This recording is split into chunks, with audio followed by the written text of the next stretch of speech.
Philippines. And ako po ay nag-start sa kanila full-time this year. Pero before,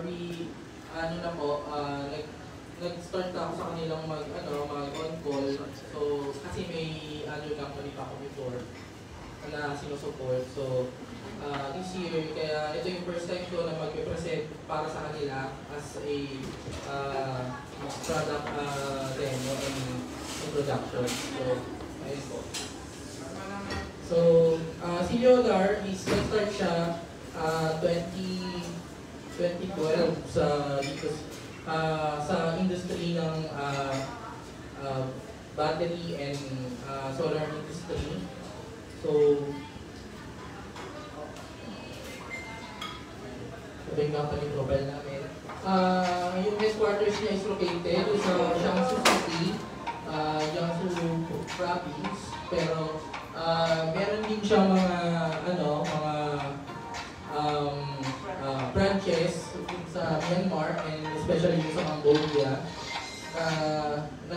Nagsusupply ng mga batteries and solar panels. So, dito sa Philippines, we started at 2019 dun sa dati naming office doon sa Aduana Street, on Balara, kung meron ng mga nakapunta sa on Balara. Pero as of now, our main office warehouse is in number 23 Doña Pelomena, dun sa may Video Batteries. So we have office warehouse there, and also dun sa Tayo Consolacion in Cebu City. So yun yung mga active namin ngayon, yung mga active branches, especially dun sa Doña Pelomena. So yung vision and mission namin is from professionalism, focus, and good craftsmanship. So, before, nung unang nag-start si Leodar, so ang kinikater lang namin before is gel batteries, and then hanggang sa nag-improve kami, and then dumating kami dun sa point na nag-sell na kami ng solar panels and other inverters and especially yung LiFePO4 na batteries na ginagamit natin for solar setup. So, like yung nandito sa harapan natin, this is a 51.2 100 AH 5 kilowatt LiFePO4 battery.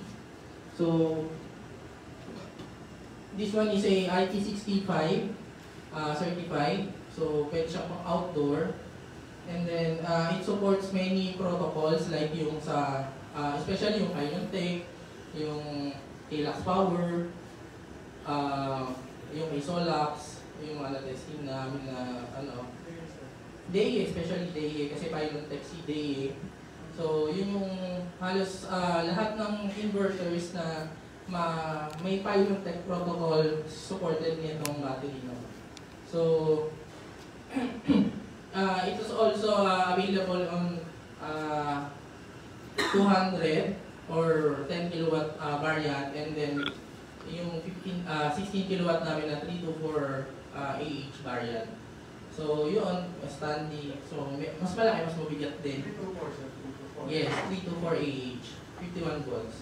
And then 16S cells. So yun. Ito pala is equipped din nung tinatawag natin smart BMS, automatic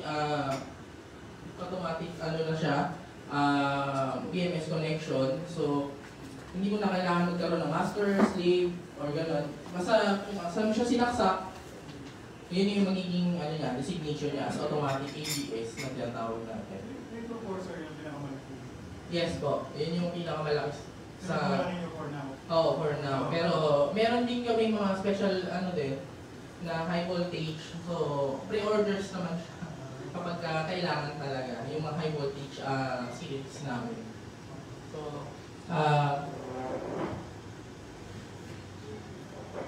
So ito yung sa panels naman namin na which is yung 550 watts na monocrystalline panel kay Leodar. So ito yung features niya, multi-busbar technology. Yung thickness, PID resistance also, yan. So, durability, so hindi siya basta yung nababasag or nabibend. Kasi, kung ano yung standard thickness ni solar panel na 550, nag-stay kami doon. So, ayan, IP68. Hello? IP68 function din ng certification for resistance. So, yun. And then, sa yung data sheet, we have, hello? Hello? So, data sheet naman niya, maximum yung maximum VOC niya is 49 volts. So, yun, yung 49 volts, so kaya niyang paandarin yung isang hybrid inverter na kahit mga 6 pieces kasi it's usually naka-series naman siya for minimum of 150 volts yung mga high frequency inverters natin and hybrids. So pasok na pasok siya dun sa 150 volts kapag naka at least 5 to 6 series siya. So usually yung mga 6 kW natin kailangan nyo lang ng minimum of 5 panels to energize yung hybrid. Yes, yung 6 kW natin. Pero syempre, mas malaki kagaya nitong kay Lux Power, mas madami yung kaya niya na 550 panels. We have also variant ng 600 watts bifacial. So, ito yung bifacial series namin for yung mga bifacial series na yung mga gusto na mas matataas na VOC. So sa price affordable naman. You can ask for yes, you can ask for prices ka naman Joe for affordable prices and discounts. So nandoon naman yun lagi.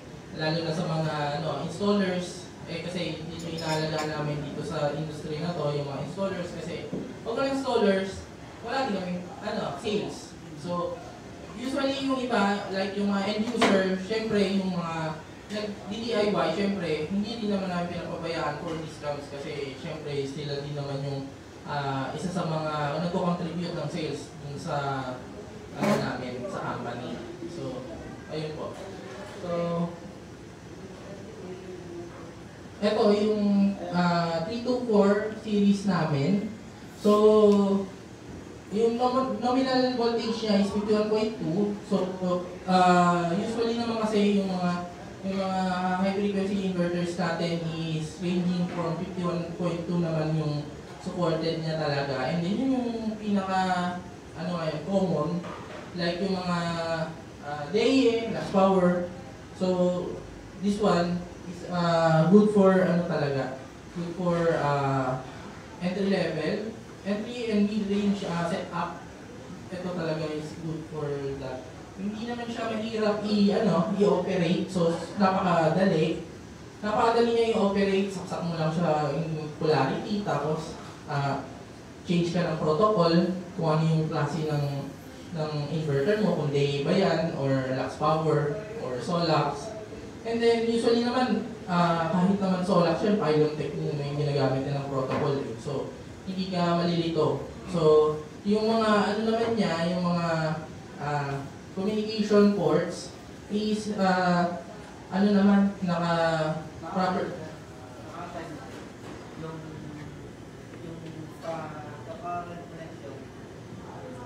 Oh yes, dito naman sa Leodar, we do not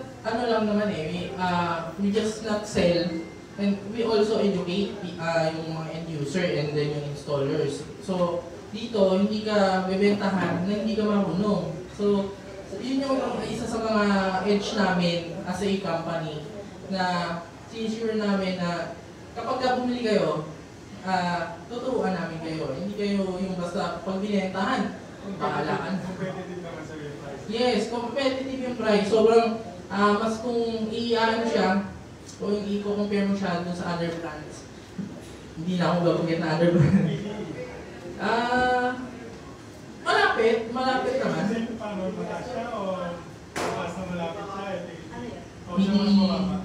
All top elect. Automelec?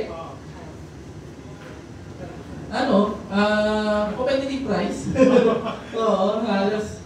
Depende naman yun sa ano nyo dun sa, Hindi kasi sa communications. yung mga installers, yung mga contractor, naghahanap ang price talaga. Ng masura. Pero sa akin naman, although isa sa mga, syempre, yung price range namin is hindi lang naman siya yung tipong mababa.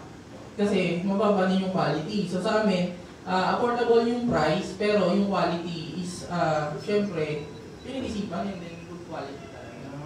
Okay. So, yun lang yung so, hindi naman siya, hindi lang siya dahil, binabaan namin yung presyo dahil pangit or dahil... Mas mababa kayo sa all top. Konti lang. Smile lang kami pag mas mababa kayo.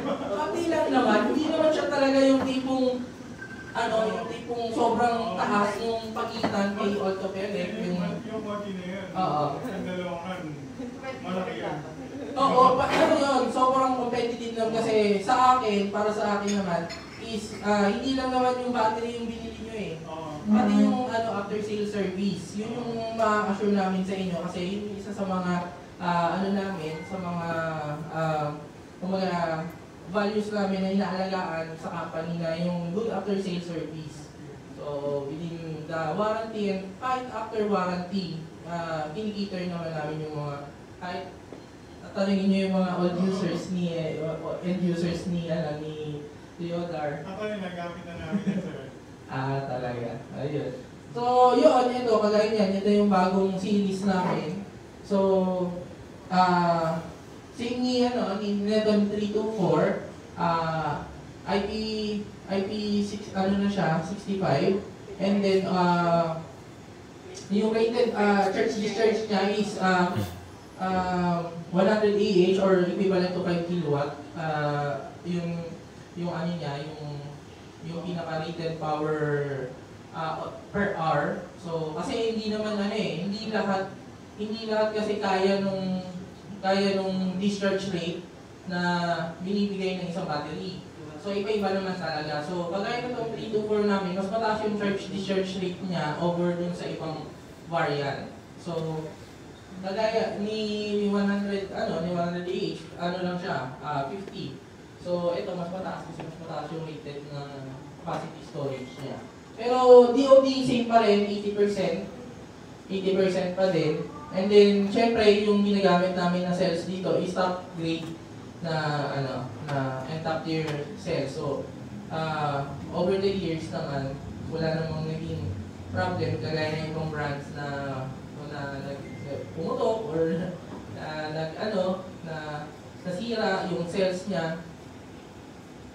And then, especially, meron din kaming special features dito na like yung fire extinguisher sa loob na self-extinguisher siya na kapag nagkaroon ng syempre hindi man maiiwasan sa electronics na meron tayong technicalities and then yung mga overloading, gano'n.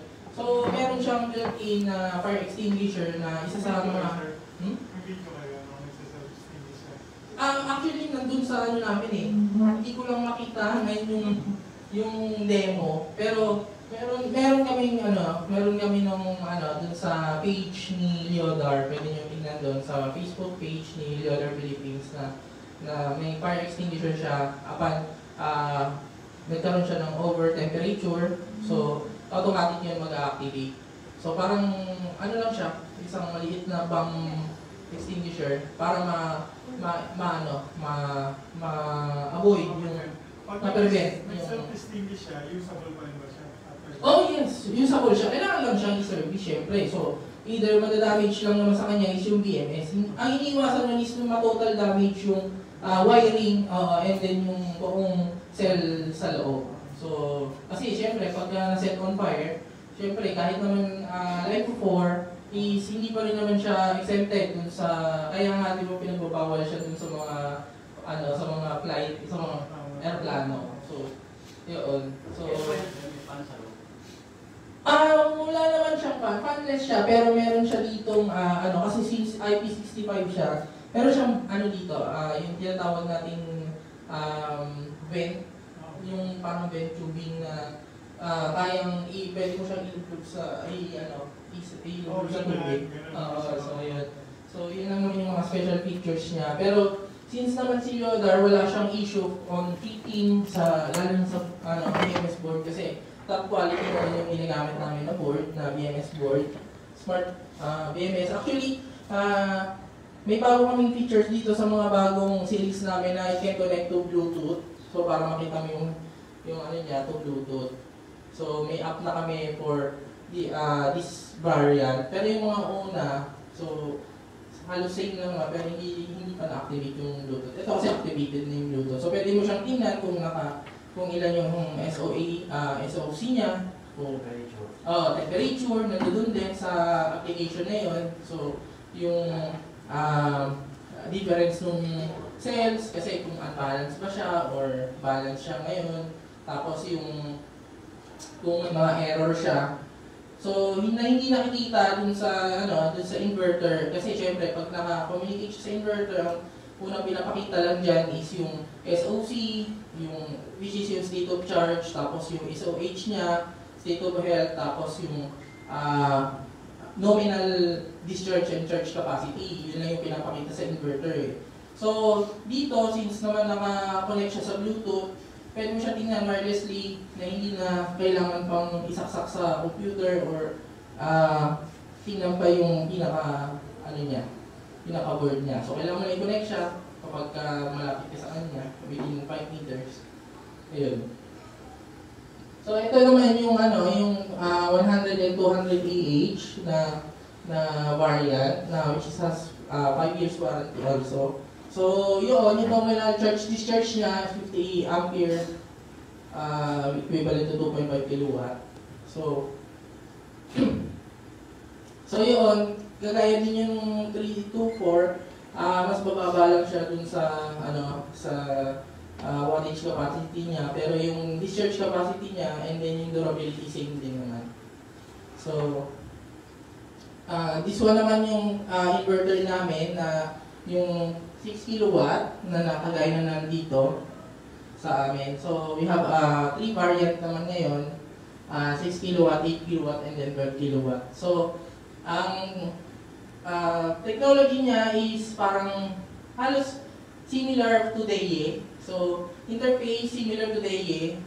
So, pero syempre, quality pa rin naman, quality product.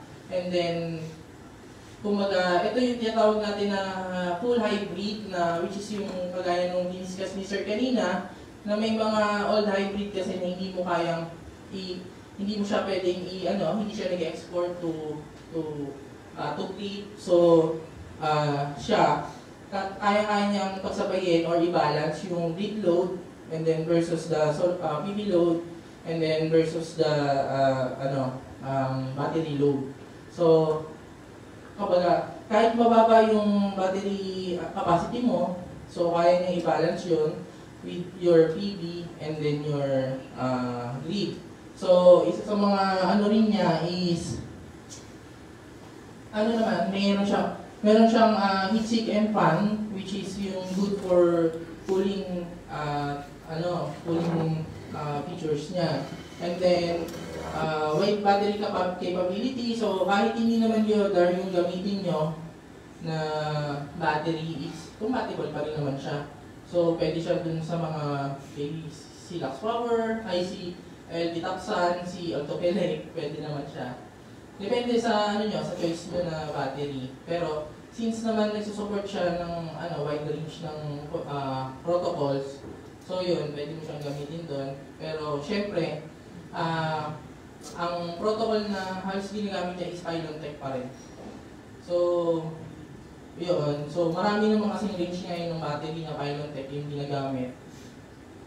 Especially yung mga bagong batteries na LiPo4 ngayon. So, ito, yung meron din siya kagaya ni Deye na may SolarMan monitoring app. Sa kanya naman is Smart Value yung ginagamit niya. So, rin naman, friendly user, napakadali mag-register, napakadali mag-connect. So, kailangan mo lang is yung Android app or kahit iPhone, pwede naman mag-download sa Play Store. So, yun. And then, also, syempre, pwede rin naman siyang, yung data logger niya is pwede rin connect sa internet para kahit wala ka sa area, vicinity or local area network, makita mo yung harvest mo. Or kung meron kang in-installan na remote area tapos may internet naman doon, so makikita mo pa rin kung ano yung status nung inverter. Kagaya din kung ano yung main function ni Deye. Nakakontrol din sir? Yes sir, nakakontrol naman. So, ayan. So sabi ko nga yung Leonard inverter is just like yung pinaghalong UPS, MPPT controller kasi nandun na halos lahat. Kung ano yung na-explain kanina ni Sir Jello, so yun din naman yung naging function niya, pero mas advanced. So, pwede ka mag-set up doon ng UPS like UPS and EVR kapag low voltage. Yun nga lang, ang pinakamababa niyang voltage na i-handle is 185 volts lang. Pero kapag over voltage naman, kunyari yung nagpa-fluctuate, kaya niya hanggang 265 volts. So, hindi siya basta-basta. And then, equipped din naman siya ng mga limiters.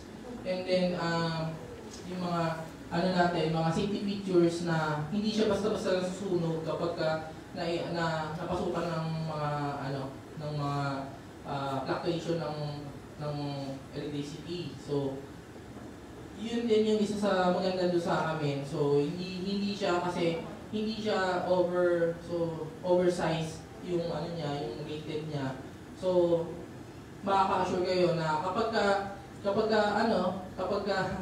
na overload nyo, hindi siya yung basta bumibigay yung board niya.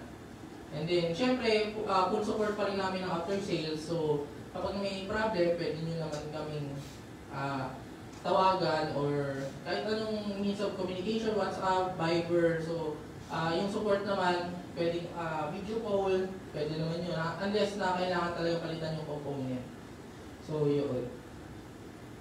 So, ito pala yung isa sa mga project namin na Leonard inverter yung ginamit. So, naka-parallel siya into 4. And then, meron siyang parallel 100AH, yung mga all variant namin na batteries. Pero available pa rin naman yan sa market. So, ito lang. Ito yung 10 years namin na sinasawag ni Sir. So, paano natin i-address yung 10 years na yun? Yung quality niya, aabot talaga ng 10 years. Ito naman, since hindi porket binaba namin yung warranty for 5 years, yung quality, binaba din namin. So, ang reason lang naman nun is para maging mas affordable siya and then compete namin yung price ng market. So, kaya binaba namin yung warranty to 5 years.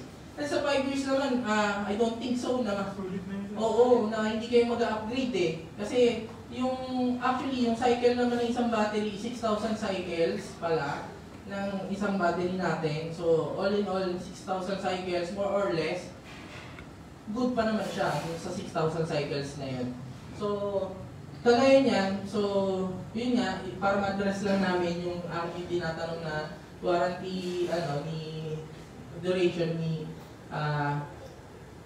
Sir Jello. So, ito naman, like, sabi ko nga, yung batteries natin is compatible to all, halos all inverters here in the market, like yung Lux Power. So, may project din kami na nakakabit is Lux Power. So, multiple inverters na may multiple parallel Leonard batteries. And then, ito yung isa sa mga Deye inverter naman na naka-connect to 324 na variant.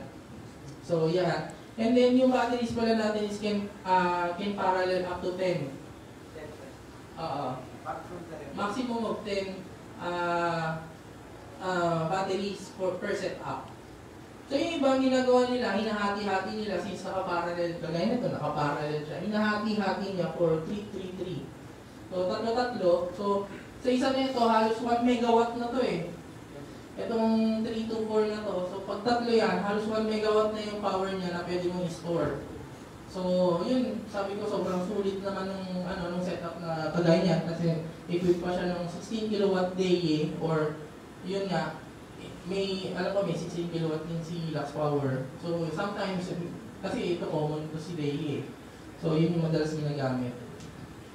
Then also ito rin, ito equip naman to ng 3200 AH. Ang industry kasi niya is parang meat products dealer siya. So may malalaki siyang walk-in chiller. So, kakapunta lang namin dito nung nakaraan kasi nire-configure namin yung battery, na-upgrade din yung software. So, ito naman, sobrang laki talaga ng niya, ng load niya sa lumalagpas ng 12 kilowatt per hour. So, kaya meron siyang mas maliit dito. Pero, ayun, pwede mo pa rin naman talaga siyang i-combine. Combine setup. Pwede. Yes, pwede yan. Naka-combine setup naman siya. So, para lang sa connection, actually sa wiring connection nyo lang naman yan magkakatalo eh. Kasi kung ano yung gagamitin yung Pero syempre, yung string nito magkakaiba. Hiwalay. So ito, naka 3 string, ito 2 string lang. Pero yung panels niya is all 550 Leodar. So yun, kaya niyang i-sustain yung almost 13 to 14 kilowatt an hour niya na load every day. So dahil lang dun sa combination or sa load balancing nung battery and lead with the PV power.